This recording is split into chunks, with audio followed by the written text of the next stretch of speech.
Agriculture on the move. Agricole mouvement. Agriculture on the move. Agricole mouvement. Agriculture on the move. Agricole mouvement. Agriculture on the move. Agricole mouvement.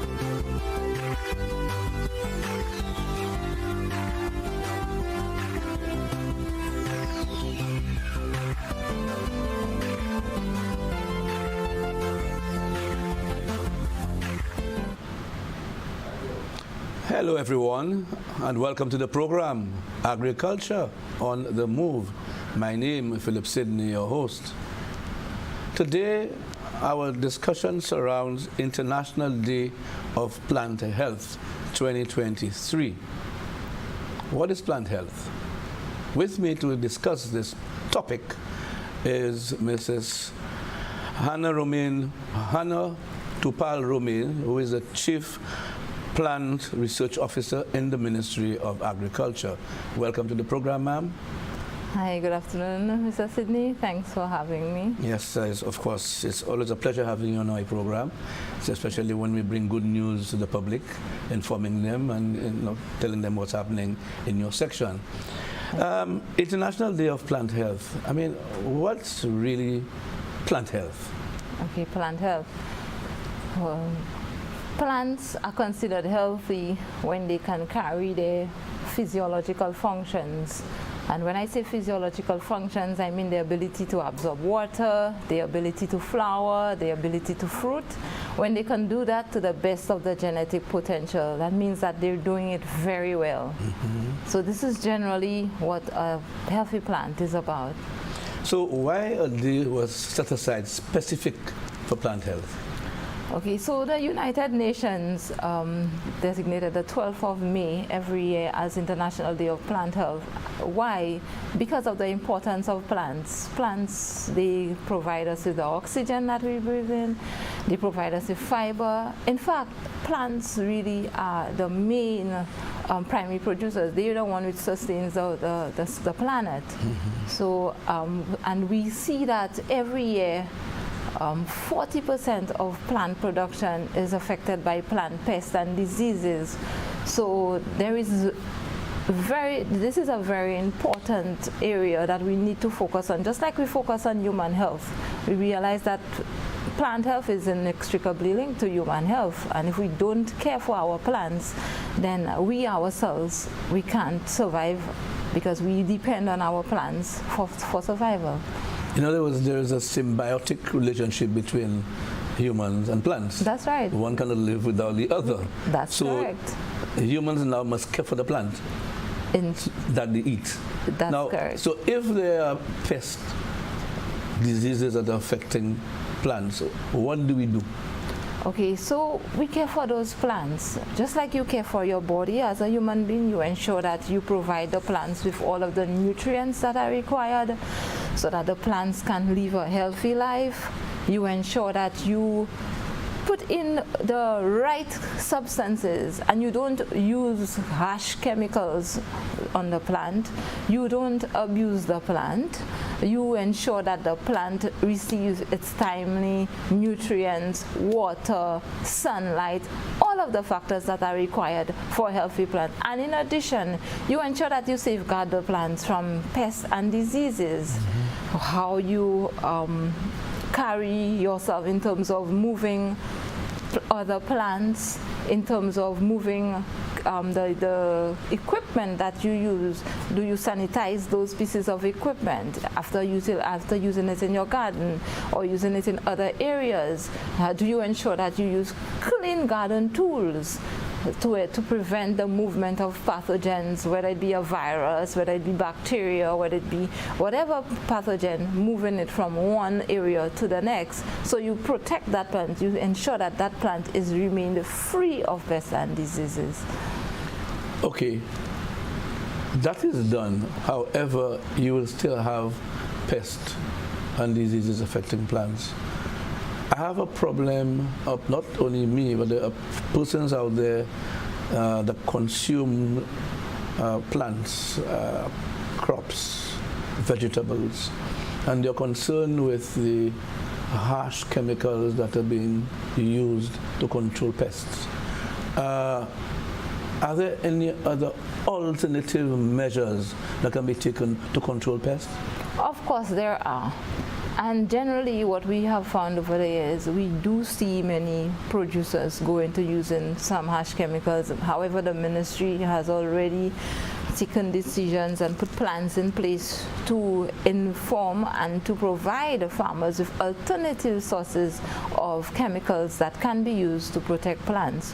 So you do have, in addition to alternative chemicals per se, there are practices that can be used to prevent the entry of pests and diseases. We have seen over the years the impact of highly hazardous chemicals on plant production and the environment.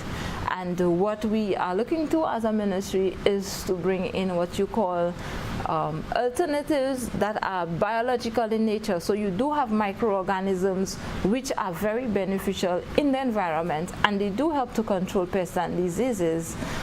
I don't know if you recall in 1997 when we had the entry of the pink mealybug, and we realized that because of the nature of the pest, pesticides was not an alternative.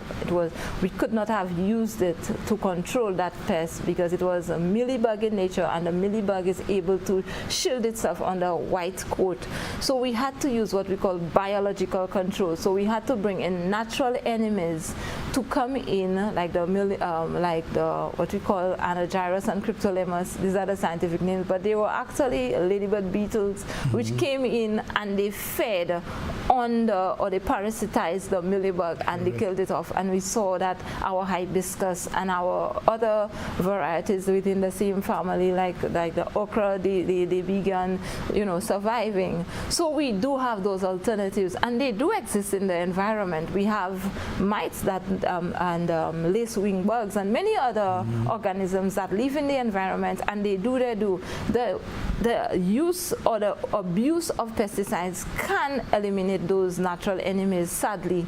And this is why sometimes we encourage the farmers to reduce on the harsh or the constant use of those pesticides to allow for the proliferation of those natural enemies, which do their job very well, yes. if we only incorporate them with what you call an integrated management approach. Program, yeah. That's right. So you have a little of everything. Just like we as human beings, we care for ourselves. We don't always go to the pharmacy. Sometimes we run to what we call the Guena Buffet, and we run to the Gopopo, and we run to those because they all support our physical system and helping us become healthy human beings. Similarly, the plants too have their own natural remedies that can be used to reduce on the pest pressure.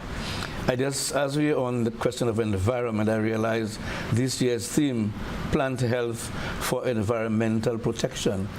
So you see how it ties in quite nicely. That's correct, because of course the use and abuse of pesticides have caused a lot of harm to our environment, our waterways, our fish, our wildlife, especially our bees. We saw lately that many of the chemicals that we used to use on a daily basis, some of them have now been removed from the pesticide list, and this is all in an effort to reduce the use of those highly hazardous chemicals, which of course can impact our environment, can do quite a bit of damage. But Hannah, that's taking too long, Hannah. I find a lot of those chemicals there. To be quite honest with you, the organophosphates, those things should be extinct, man. Because those are harsh chemicals. Not only when you're spraying this thing and if you're not protected, with your goggles and your respirators, we are getting affected also. Okay, so I have good news. I know very soon we will see, in the next couple of days, we will see that a very long list of pesticides will be removed on the national list or on the list of approved pesticides for St. Lucia. This means that persons will no longer be able to purchase those or will be able to import those into St. Lucia. So this is a step in the right direction. Yes, I think that we have good news. It's good news. The wrong part of that too. This and what this will do is to allow us to move into those botanicals, those new pesticides that have been researched over the years, and we have found them to be a little milder on the environment and allow for the proliferation of other microorganisms that help in the health of the plants entirely. But I know there are also plants that can be used in your integrated pest management that repel those insects. That's correct. So you do have plants. What we say in the scientific world is that they produce allelopathic properties. That based on their scents and their odors, they can repel other insects. They can deter other insects because they're so loud that when the pest approaches the field, they get distracted. So they don't know or they tend not to be able to identify what crop is growing behind this barrier if you're using this. So some persons, if you go to some gardens, you'll find some persons already have rosemary around. They will have what you call the thyme, and many others that are very good at putting out there and trying to deter pests in the field. So they have been successful over the years. I know some farmers use them quite often. They do have very good results. But we're just hoping that as time goes by and farmers are educated, they will now revert to some of those. But are you is the ministry or your department or your unit are they telling other farmers about this so that they can see the economic returns from this? Of course, because many persons are going health conscious, and we have been preaching it to the farmers, and the farmers themselves have come to realize the impact of pesticides on their own health. They have stories. Some of them don't share, but they do have stories, so they are well aware of it, and they are open to accept and to make those changes, very small changes, because we do understand that some the chemicals can be a little quicker than those natural or biological agents. So it is something that they need to really plan very well. So many farmers are moving in that direction, and they will say to you that they do not want to use those harsh chemicals. They do understand how it affects their health, and they are slowly moving into it. But we are hoping that many more farmers will move into it, and as long as we can get those alternatives after the research has been conducted, I am certain that they will all be utilizing them. But one of the things I notice, there's a lot of emphasis, but correct me if I'm wrong, a lot of emphasis being put on International Day of Plant Health. And you all would have had, of course, lectures and seminars and whatever to sensitize the public and farmers and backyard gardeners, etc. But is there a vigorous program in place where it is done yearly or annually on a regular basis? Yes. So the International Day of Plant Health, as I said, is a legacy of the International Day of Plant Health 2020.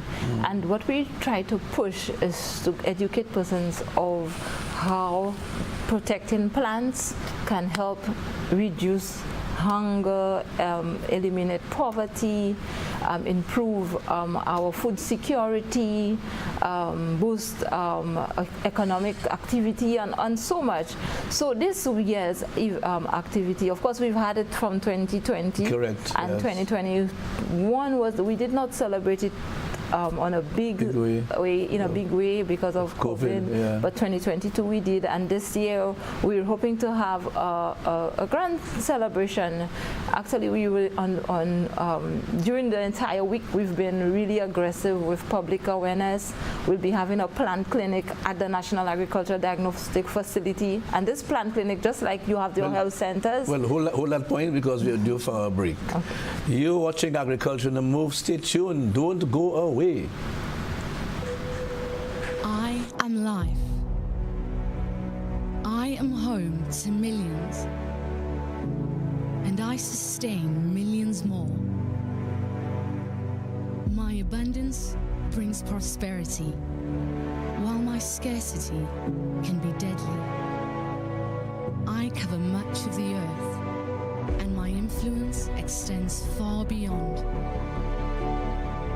I have been around for longer than you can imagine. But my world is threatened. People need to take notice and do more to secure my future, because I am worth protecting. Your health relies on my health. Your life relies on mine. I am plants. I am life.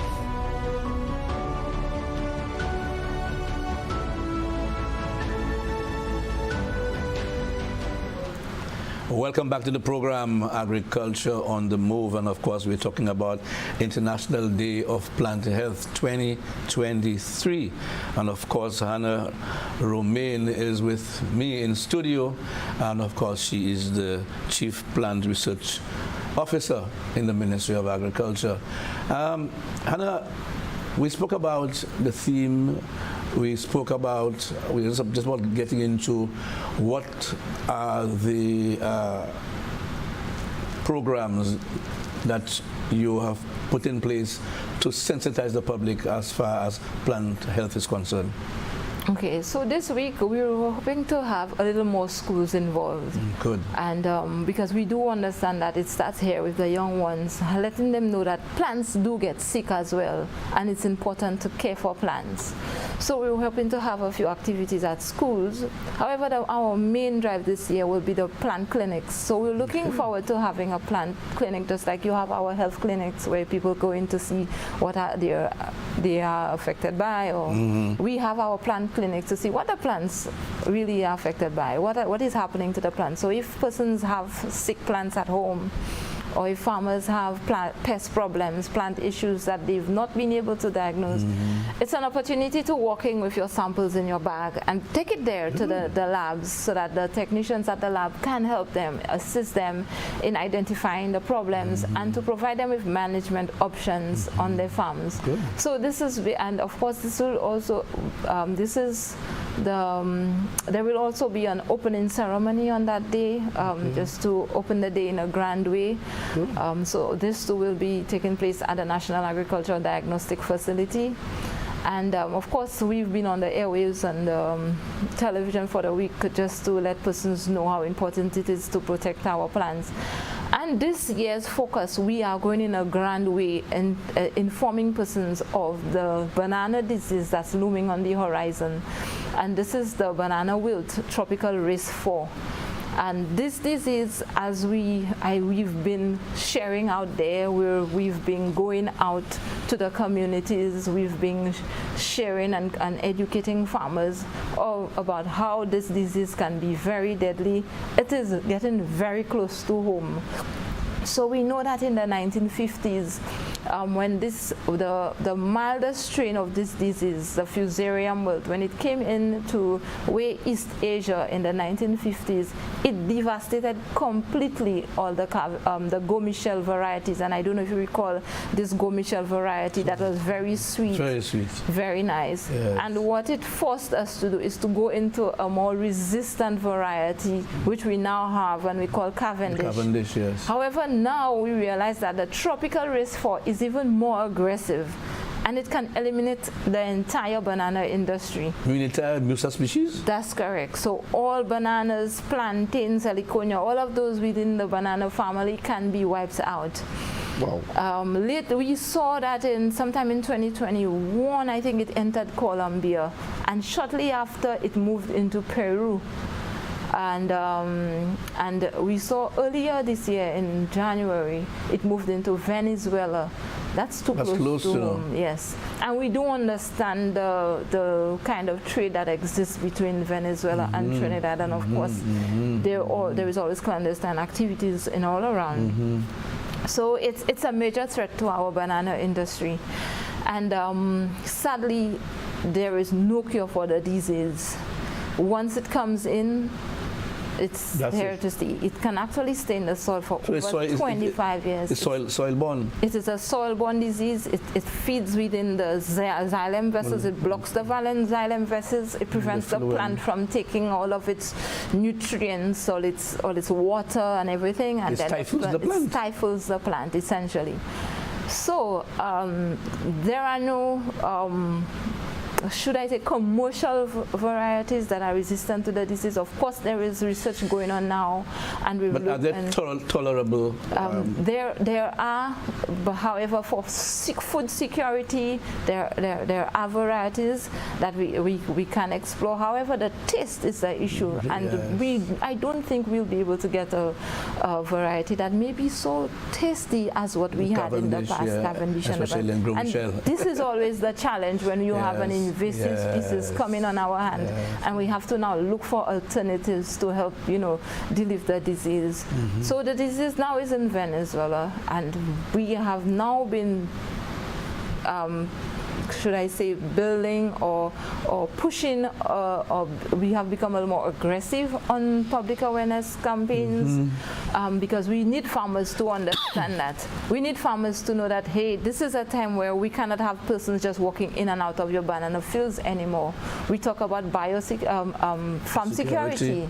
Farm security. We need farmers to understand that they may eventually have to fence their farms, which is another challenge on our hands. Costly. Costly. We need farmers to understand that very soon persons cannot just walk in and out.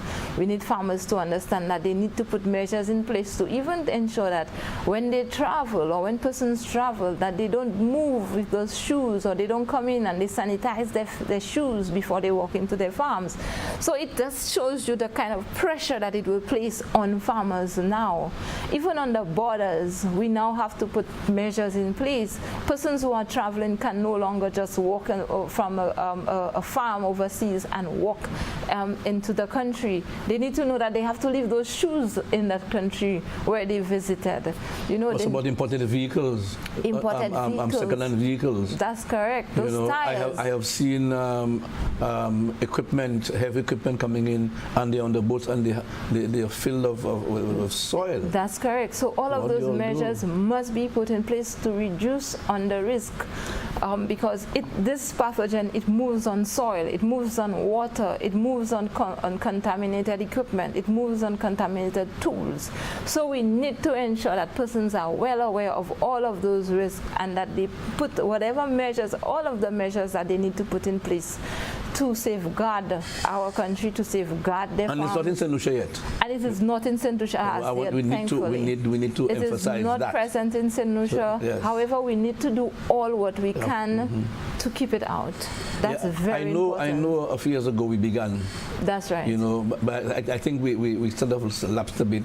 But I think that we need to attack the preventative measures with I mean, let us do what we're supposed to do vigorously. Yes. So we have been working on the ports in terms of plant quarantine. At present, we don't allow any plant material and banana form to enter the country, and we still have persons. What's about food bags? We still have persons, sadly, I want to say this, who will still try to bring in banana material. Just recently, I visited the ports, and I saw somebody brought in a package of banana leaves, which they said that they brought it in to garnish or to decorate their. So without leaves on there, without so leaves on I'm saying, why package all the way from, I think it was some very distant country in the east, and to be bringing those banana leaves, and this just shows you the level of risk that we're dealing with.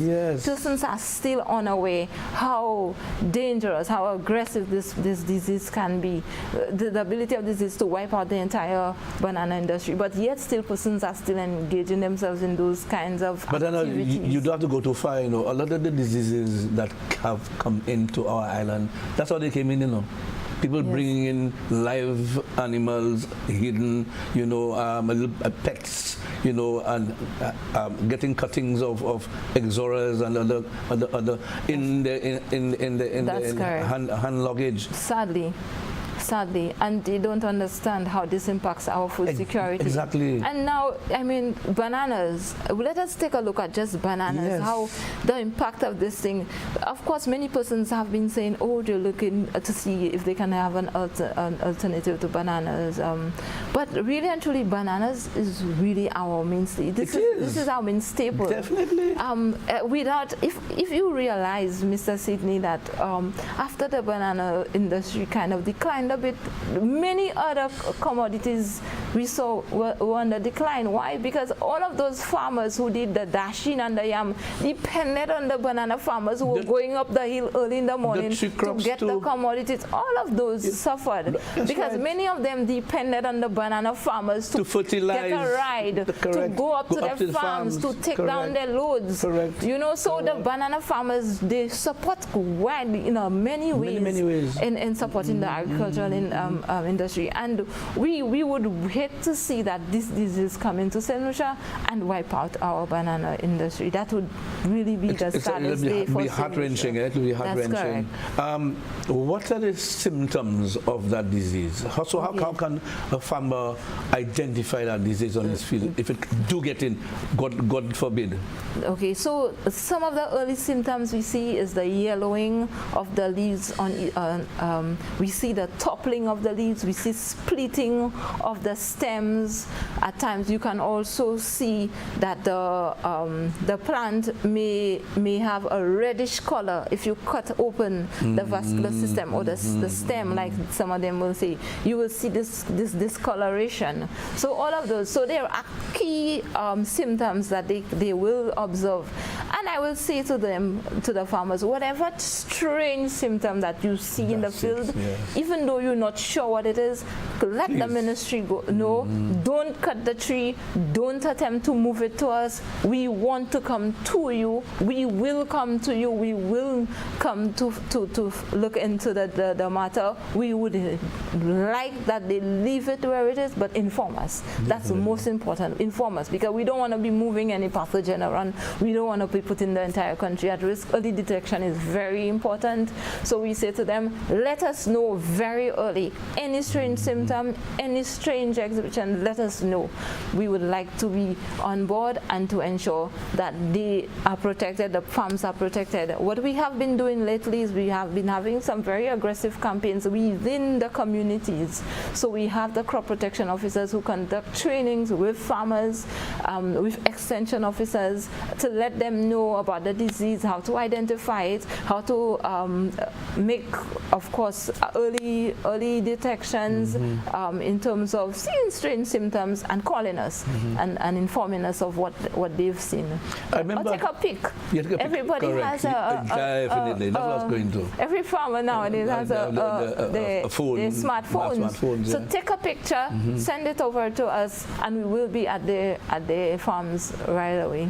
At the point of entry, do you think it might be necessary to have billboards and? Certainly, certainly. So we have begun putting those billboards together. In fact, we have what you call an emergency action plan, which has been endorsed by the Caribbean Plant Health Directors Forum on the project which the FAO supported, and to ensure that countries are aware and are prepared for this disease. So we will be rolling out this emergency action plan, taking into consideration that this disease has become so much closer than we anticipated, and so in such short time. So we will be rolling out this emergency action plan very soon. We have started our little bit underground, but we will be getting a little more aggressive. So we've decided that we'll use this International Day of Plant Health to start things, or to get more aggressive rather, noting that education is important. Persons need to know. People need to be aware, and that's what it is. And I want to thank you for being here. All right, we'll come to the end of the program, and of course, as you know, it's live, so we have to end at a specific time. Thank you for being here, and of course, I hope you all continue to be aggressive to ensure that disease does not get to St. Lucia to affect our banana industry. Hopefully. Thank you again. You've been watching Agriculture on the Move. Again, thank you for viewing. I'm Philip Sidney saying goodbye and see you again.